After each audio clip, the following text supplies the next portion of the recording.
안녕하세요, 스타워커입니다. 96번째 영상 바로 시작하겠습니다. 멤버십 문의는 게시글과 댓글에 있으니까 언제든 주세요. 자, 이번 주 일정인데 솔직히 말씀드리면 별거 없습니다.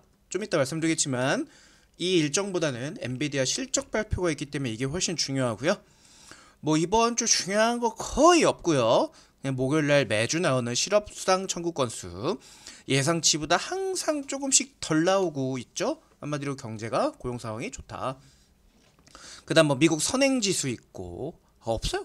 그냥 뭐 서비스 관리 구매자 제조업 서비스 구매 관리자 지수 한마디로 PMI죠.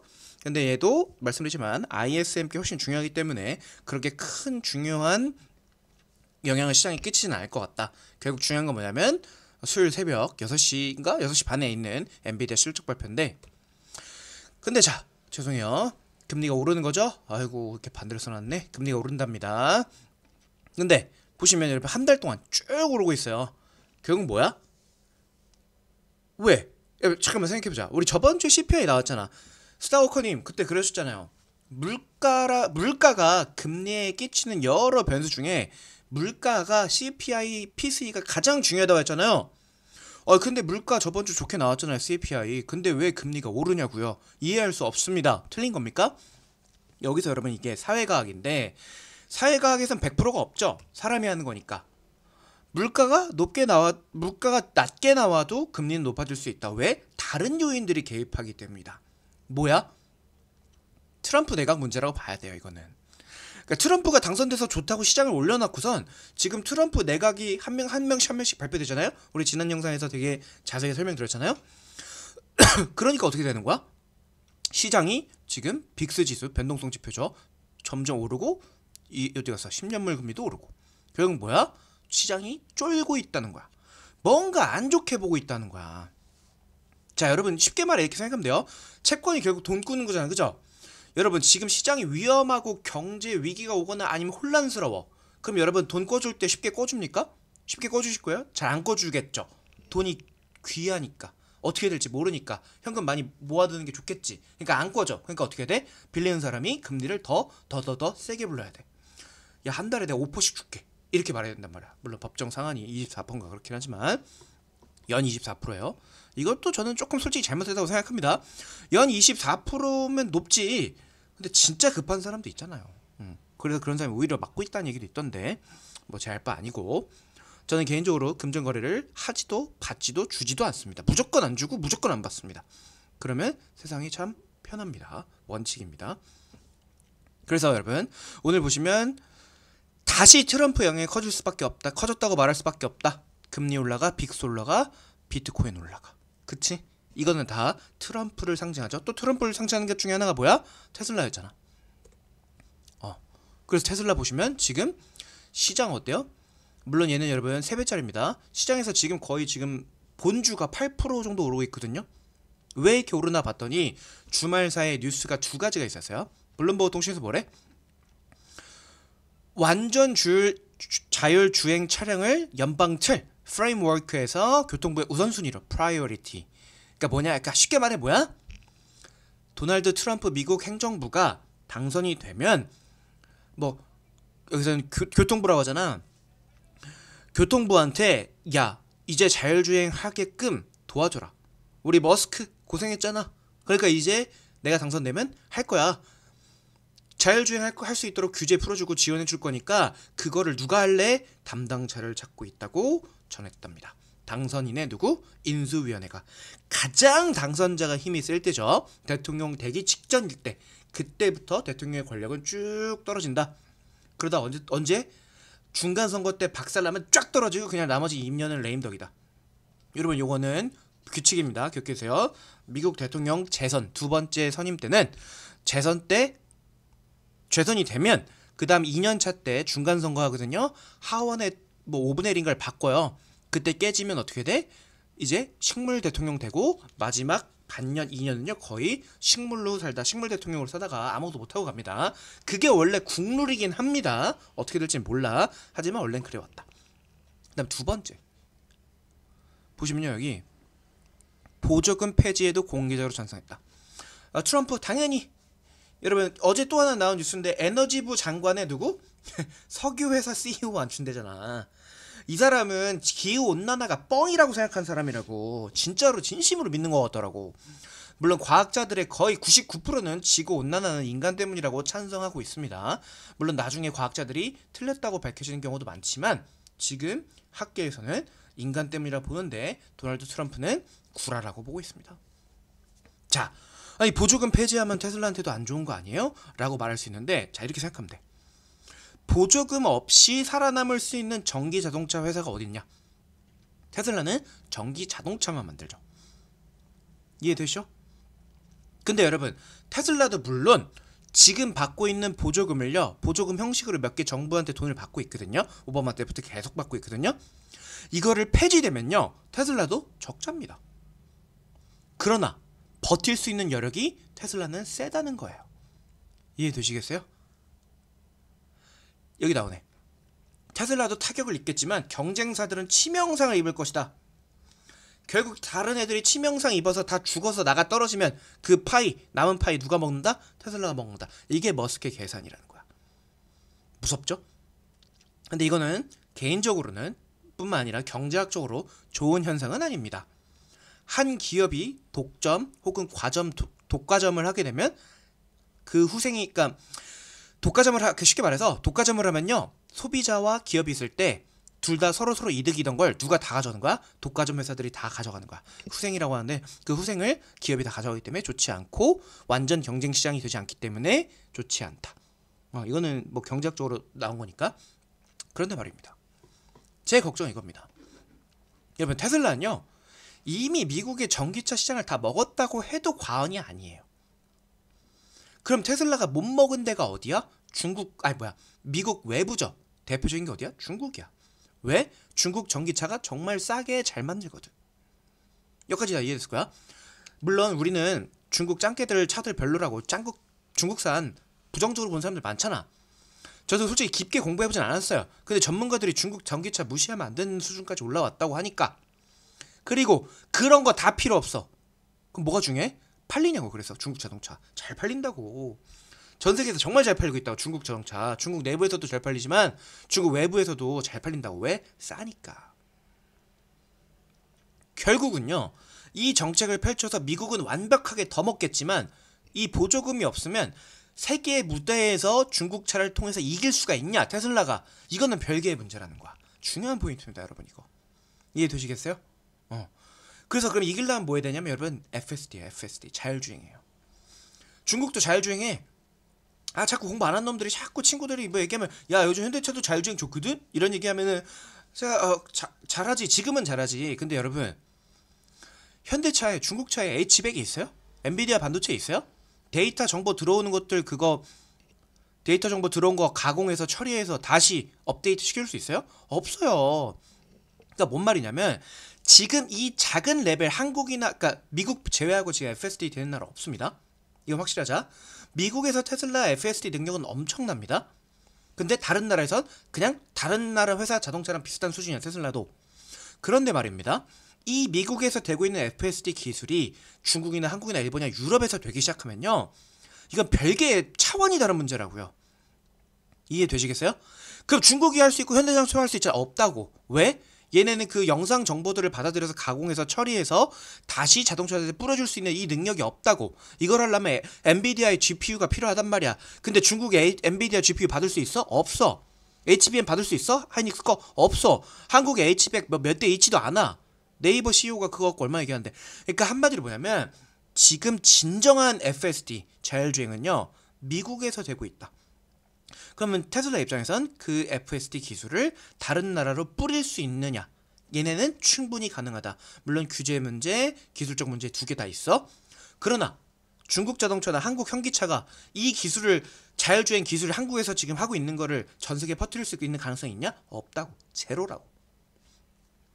그래서 공부 안 한 놈들이 야 지금 한국에서 비슷하거든? 테슬라랑 현기차도 잘하거든? 막 이런단 말이야. 나 전기차 아직 시기상조라서 못할 것 같아. 이런 얘기 한단 말이야. 공부 안 하면 그렇게 됩니다, 여러분. 나 이제 설득도 안 해. 그래, 넌 그렇게 살아. 그냥 이렇게 가요. 답답하지. 그래서 이것 때문에 여러분, 예전엔 제가 구체적 상승이 나왔죠. 처음에는 야 트럼프 밀었잖아, 일론이. 근데 트럼프가 됐어. 그럼 이제 된 거 아니야? 라는 그냥 그 정도 생각밖에 없었어. 그러나 이제 정책이 나오고 싶다. 정책이 나오면 주가는 당연히 올라간다. 점점점 올라갈 것이다. 오케이? 언제까지? 이 정책이 실제로 이루어지는 순간부터 이제 정점으로 봐야 돼. 왜? 주식이잖아. 기대감이잖아. 선반영이잖아. 그리고 나중에 어떤 문제가 발생할 수 있어? 오히려 규제 풀어줘서 테슬라가 잘 나가기 시작했어. 길에서. 근데 기술이 완벽하지 않아. 사고 났어. 이런 거부터가 나오면 그때부터 조정인 거야. 한마디로 뭐야? 지금 이 허니문 기간 구체적인 정책이 나올 때 주가가 최고. 떨어지는 건 언제야? 그 정책이 진짜 시행될 땐 떨어진다고. 이게 주식이란 말이야. 근데 이제 그걸 모르는 사람들은 이제 뒤늦게 이제 그 정책 된 거 나온대. 뭐 베타 나온대. FSD 베타. 그럴 때 떨어진다고 오히려. 물론 또 나올 수도 있어. 그래서 주식의 선반영을 이해하라는 의미에서. 자, 그 다음에 새벽에 이번 주말에 엔비디아 반도체 문제 있다고 뉴스가 막 나왔고 저희 스타워크 회원분들도 올려주더라고. 근데 잘 보세요 여러분. 뭐라면 이거는 예전에 나왔던 거죠. 블랙웰 칩셋 설계상 결함이 있었어. 열이 많이 났어. 그래갖고 TSMC랑 싸웠어. 그치? 여기까지 알지? 그 다음에 서로 싸웠어. 엔비디아랑 TSMC랑 갑자기 싸우는 거야. 야 니네 잘못이야 했는데 젠슨왕이 소리 이거 우리 거 맞았어. 그래서 다시 설계했어. 그래서 한번 조정 받았던 거야. 여기까지 이해됐을 거야. 됐지? 그 다음에 주말에 나온 루머가 뭐냐면 블랙웰의 서버 과열 문제에 맞닥뜨렸다. 서버 렉이 연결되었을 때 과열되는 문제. 자, 이거 잘 봐야 돼. 그 다음에 엔비디아 측이 이런 문제 해결하기 위해 서버 렉의 설계를 변경하도록 공급 업체들을 여러 차례 요구했다. 잘 봐. 엔비디아랑 여기 디인포메이션이구나. 딜렉 한국이고.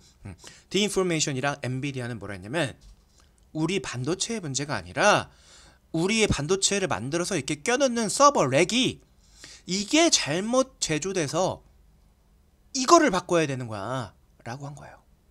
이해됐어? 반도체가 아니라 반도체를 쌓아놓는 이 렉이 문제라는 거야. 됐지? 그래서 이걸 잘해야 된다고 한 거야. 엔비디아 자체의 문제가 아니라고 보는 거야. 근데 물론 나중에 뒤늦게 엔비디아의 잘못이라고 나올 수도 있어. 근데 일단은 이런 거야. 그 다음에 그럼 이게 문제 없는 거야? 엔비디아가 문제 없는 거잖아? 아니야. 잘 봐. 이 서버 렉이 결국은 어디로 가야 돼? 하이퍼스케일러, 빅테크 기업 뭐 어디로 가야 돼? 메타, 마이크로소프트, 구글, 아마존 이런 데로 가는 거란 말이야. 이해돼? 챗GPT 만드는 뭐 오픈 AI 이런 데로 가는 거란 말이야. 근데 이게 지연되면 어떻게 돼? 걔네가 그걸 받아서 빨리 AI 학습하고 돌려야 되는데 못 돌린다는 거야. 한마디로 지연된다, 이연된다는 겁니다. 이해되시겠어요? 그러면 얘네가 이거 되는지 안 되는지 빨리 받아서 실험을 해봐야 되는데 안 되는 거야. 그러면 빅테크들도 엔비디아 반도체를 주문하는 걸 늦추겠죠. 물론 안 늦출 겁니다. 왜요? 이거 모르겠는데 늦춘다? 우리 주문 안 할게. 그러면 다른 사람이 다 채갑니다. 이런 관계야. 매출이요? 절대 펑크 안 납니다. 그러니까 이런 거야. 맛집에 줄을 100명이 서 있는데 중간에 2명이 나 안 할래. 그럼 어떻게 돼? 그냥 바로 뒷사람이 먹는 거예요. 이해 되시겠어요? 이런 상황이야. 근데 이런 상황이 저처럼 냉정하게 판단한다? 아니다. 시장에서 어떻게 된다? 이런 기사 보면 야 일단 줄이자. 그래서 조정받을 거라는 거야. 언제까지? 제가 봤을 땐 월요일, 화요일, 수요일까지도 가능해. 그리고 엔비디아가 조정을 너무 적게 받은 상황이에요. SOXX, 한마디로 필라델피아 반도체 주에서 가장 비중이 높은 게 엔비디아, AMD야. 그 다음에 브로드컴. 근데 AI에서 핵심 어디야? 브로드컴, 엔비디아지. 얘네 둘은요 조정을 지금 너무 안 받은 상황이에요. 조금 받아야 돼요. 이해되시겠어요? 조정을 안 받은 상황이라서 어떻게 보면 지금 예민하게 조금 빠지는 걸 수도 있습니다. 그래서 저는 오늘 많이 빠질 거라 봐요. 그래서 엔비디아 문제가 아니다. 서버렉 제조업체들의 문제일 수 있다. 최고의 시나리오, 그리고 제가 생각하는 가장 가능성이 높은 시나리오는 월화에 조정을 받는 거예요. 방금 그 서버렉 이슈 때문에. 그리고 수요일날 새벽 실적 발표 때 아니야 그거 별거 문제 아니야. 조금만 수정하면 되는 거야. 서버렉 문제야. 그래서 서버렉 업체들과 연락해서 어떻게 하면 발열 안 날지 조정하고 있어 라고 말하면 끝이에요. 그리고 여러분 아시겠지만 많이 올라있는 상태에서 실적이 나오잖아요. 그럼 진짜 완벽해야 돼요. 너무나 하나 티끌 없이, 예를 들어 위스퍼링 넘버라고 여러분이 보는 실적보다 실제로 근데 이것보다 조금 더 나올 것 같은데, 이렇게 귓속에다 이렇게 위스퍼링, 뭐라 하죠? 속삭이는 넘버들. 근데 실제로 우리가 아는 그 예상치보다 조금 더 높거든요. 그것도 다 깨야 돼. 이해되시겠어요? 반도체 업계요. 엔비디아, 아바고, 이거 뭐죠? 브로드컴이죠. 옛날 인수 합병할 때 아바고라는 회사를 먹었는데, 그래도 그냥 티커는 그냥 그 회사 걸 쓰고 있다 해서 브로드컴이야.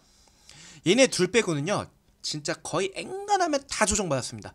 TSMC고 메타는 아니고 TSMC고 뭐 램리서치고 뭐 ASM이고 TS 다 받았어. 진짜 AMD도 받고 퀄컴도 엄청 받았죠. 결국은 제가 조금 거슬리는 건 뭐냐면, 엔비디아가 브로드컴이 조금 더 빠져야 되는데 너무 안 빠진 거야. 근데 여기서 엔비디아 실적이 잘 안 나오면요, 꽤나 조정받을 수 있다는 겁니다. 근데 그렇게 높진 않다고 봅니다만. 그래서 저희는 어떻게 하냐? 좀 이따 말씀드리겠지만 테슬라랑 똑같이 이럴 때 레버리지 ETF를 써야 좋은 거예요.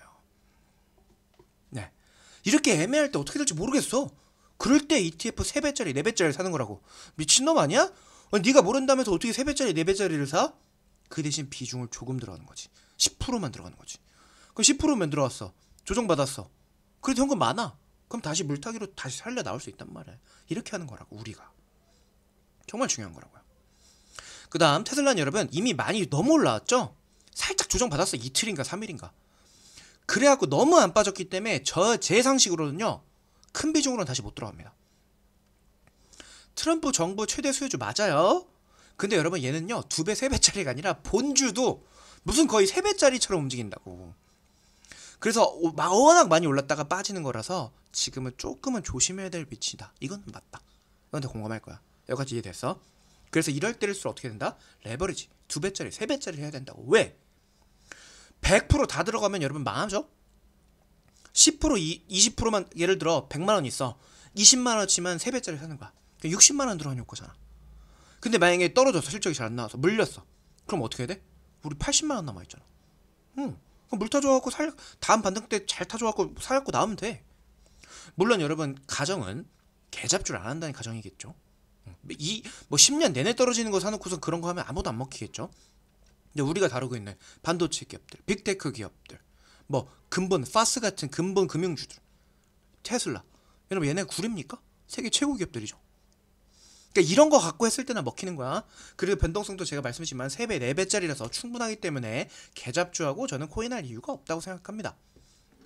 그래서 여러분 이번 달 한 분 나갔습니다. 한 분 나가셨는데 그분도 말 안 듣고 하시다가 나가신 걸로 알고 있습니다. 개 물렸대. 아니 우리는 물리지 않았는데 어떻게 혼자 개 물렸지? 멋대로 하셨다는 거죠. 그래서 머리가 큰 사람들보다 그냥 시키는 대로 하는 사람들이 여러분 솔직히 말해서 수익률이 훨씬 좋습니다. 그래서 여러분 우리 지금 하는 내용들 실시간으로 제가 기사 링크 걸어드리고 설명 쫙쫙 해드린다. 그리고 종목 뭐가 좋은지 뭐 살까 이런 얘기도 해드린다. 리딩방과의 차이가 이거야. 교육도 해드려요. 막 그래프 안 그려요. 막 숫자 이런 거 얼마에 사세요 이런 거 안 해준다고. 종목들 찍어주고 이런단 말이야. 그리고 개잡주 아니라고. 보통 여러분 리딩방 어떻게 해요? 개잡주 사서 지네가 올리고 먼저 들어간 운영자들은 미리 팔고 도망 나오 이러죠. 근데 우리는 세계 최고의 주식들만 갖고 한다 이거야. 그래서 3개월 이상 했는데도 마이너스면 제가 멤버십비 환불해드린다. 궁금하시면 5만원으로 7일 체험할 수 있으니까 들어와 보시라. 사기 걱정 없다. 여러분 계좌에서 여러분이 굴리는 거니까. 아시겠죠? 이상 스타코입니다.